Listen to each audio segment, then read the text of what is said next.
Sédomongbè. Maouho. L'eau. Holomi lomi. Dans Zipotoué.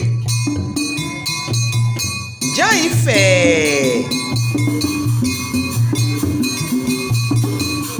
Sédomongbè. Maouho flagbedi do Fongbé. Nous mido Sédomongbè si agbasa. Egbe o. Mina kendo wema doko ubo. Enelo wema odo. Michée.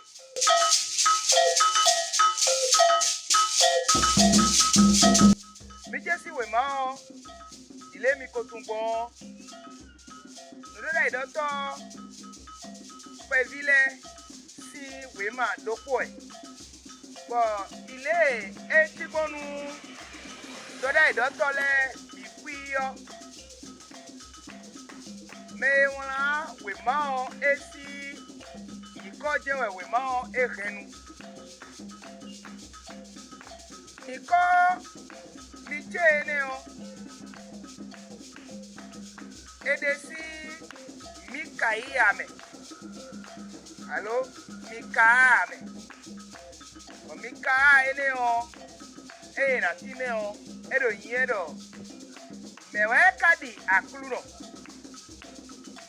Fongbé ene o Michée desu dozo bejido we ma taton ten we go meton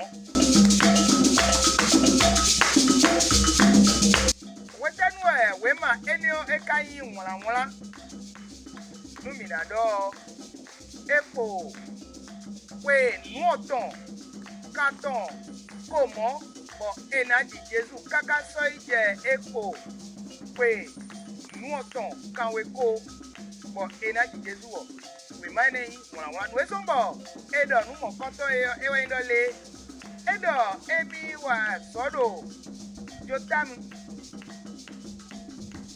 akazi kodo Ezekiel sikosi wenu akoso yi me enele bo wenu e me enele kano sikojio etun kanjido epo we nu autant katon ban kaka so ayi epo we nu autant kawe banuku we mo bo enaji Jésus we menele no akosu zikoji edo modo eyo tie we esu so we ma won to so imbo ena wenu eyo ejene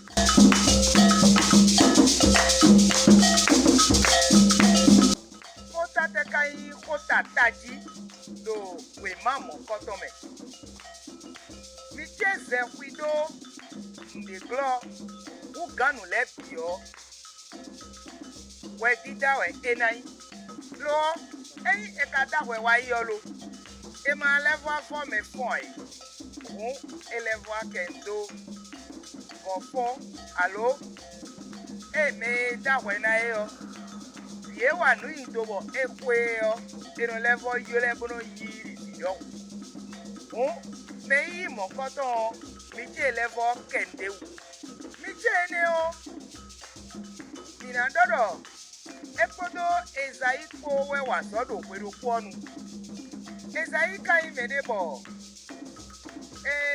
yi me baba kodea me tole me baba kodea erene ya kosu kwetrolo nyaelo Michée o eye o enyi a kosu si medea to si mewe ezombo oto didole o eje to diru kan to vile diru kan Ezayi si kodidole Ezayi eye o epanu kan to gan le desu melo Michée o epanu kan to gan le we do tole o doda ido tole amo we edanu ye o de ye no sro alonu to gun ogbo bono yi ndo ye si ganu le no san dudo nu Messie wa lole bono to renu pleto to gun owu gbon re bodo le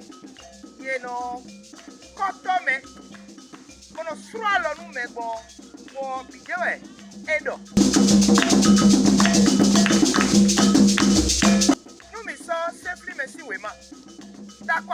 tongo ikame nu koto so wene go ne yin se ma autant bo eblodo le eja koha to gunton bon dio dagbe na toni de mele e wona do fine bo be si ikame a fotongo kaka so ikande kwa to nu ku atongo we mata ene oton nyanya na to si menu me na gbegbe nu akojije ene ole etime ebi fine o mi cheno ifli nu enele lobodole nu emi wa eyan mi gba apo nu e ma odo mi ni blo mi blo apo uzuton bo e kan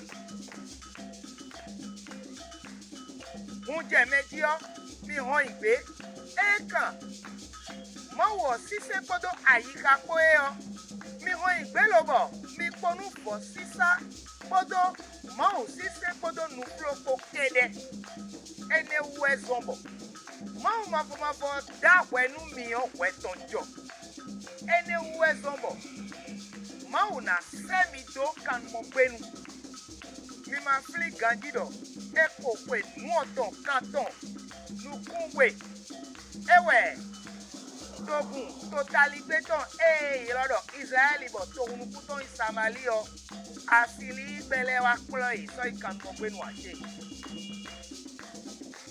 bọ̀ fún ẹnẹlẹ́bì dọ́wọ́ ẹ̀ẹ́dẹ́gbọ́dọ́lé ẹkú yìí Israeli kẹ́dẹ́ pẹ̀lú ìkànnì ọgbẹ́nu ọmọ Juda lọ náà ìkànnì ọgbẹ́nu bọ̀ ẹ̀ẹ́dẹ́dọ́wọ́ ẹ̀ẹ́dẹ́ ọ Jeremi wadọ̀ wẹ́nẹ́dọ̀ wẹ́kànwé kókúdó bọ̀ tonukule ye pompu to jito medele kawa no nebodole o Jeremi ma ta ko atonu kuno ko ikame fotonu ko atome to mi na mo ene bo ye ka mi Jesi ma ta tongo ikame wewe go boro dido edole nya emi lo Jeremi we lobo mi lo dido edole na wi o esi udoku wenia do Peido, Michée, Odo, Homo, Autant, Dai.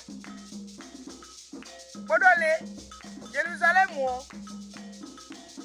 et na Colosso, et quand mon bon Dieu, et na Jerusalem, tu vas voir Babi, rien. Michée, Molechati, nous, Odom. Bon, nous, mais ça, Michée, c'est un matin, nous comptons, nous comptons, mais les monolés. Michée, de quoi, Odo, et les pieds. Mi na tole autant do edero Jeremi meto ne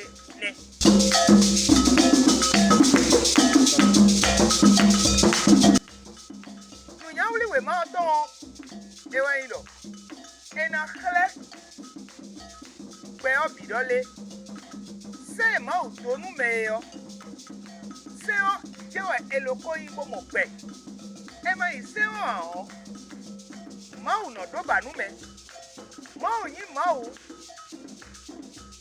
waji jono ei mau wanyi kede a ei wanyi kede we yin eni o me wa nu ido eno so afo gloglo bona no so ine gloglo no bi wa ine gbe lo e kai me mo koton elevo yin waji jono e wa zombo to gun to chobo ena de bayi yi bo epo we moton katon nukunwe o Israeli na ikan mo gbenu bo epo we moton kanwe aton Juda lo na ikan mo gbenu kodo me bone ma se ya o e ma ido koli o bla mewe to no ahudu ko yan che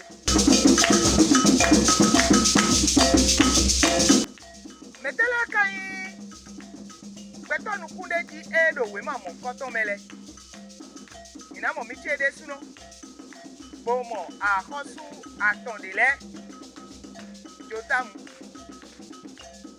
akazi kodo Ezekiel suko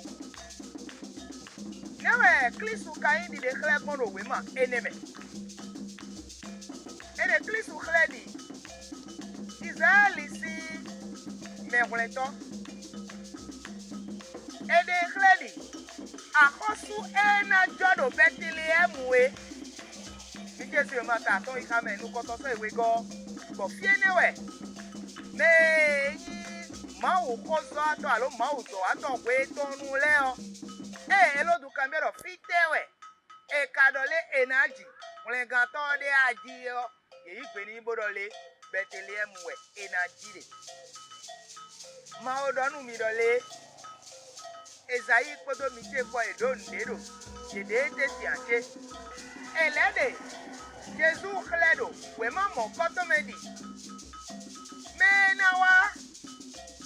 Kwa tian. Me pe kwe. Israël vi klo mwe na ko. Bona no pe die. Obona de. Si kan mo kwe nou. Elede plus mon koto no ko. Kan mo kwe nou e. Edo mena desi e fiena Egypt si kan mo kwe nou alo. We hu si kan mo kwe nou e. Edo mena desi e. We no le. Wa no koto please uton e ko e. Esaïe do e yo. Michée lo akpade kwe yo e do koto. E mewe mi delede. Boro ti ko kwe nou e. Jésus na le ale ko a we go e. We ne nu o. Israeli na di. Bon. Bon, il a bon fait d'accord de mais amont. Il dit que ton a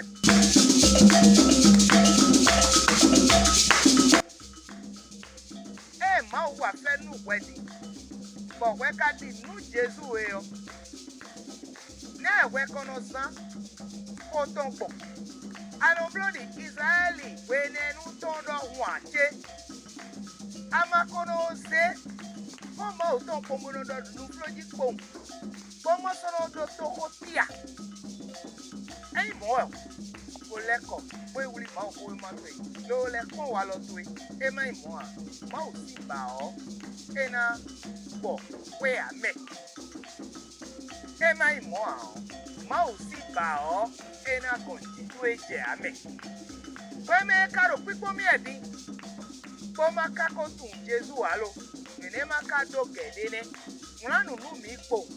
Na kimenwe amonu akogba si ku dole emi we kuto Jésus o ewa kudo we emi to le sitame to eye ku we de a mo ka fun bonu emi ni sangbe yo adi nu mo ko to ko won ko ma fo ache ene nu mi doro mi mo mi aburo pe se we yo mi la tun le mi la o ma o le ajagun ewa lo mo di don lo lo fe ko don le mewe Avo ato imi no kwa lo ni wewe. Estel ti wazo unsa. Na we gaga wiwi yo. Eye we no. De.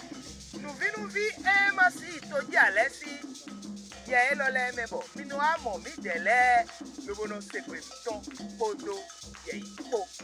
Ete nkana level dot. Apita ipo.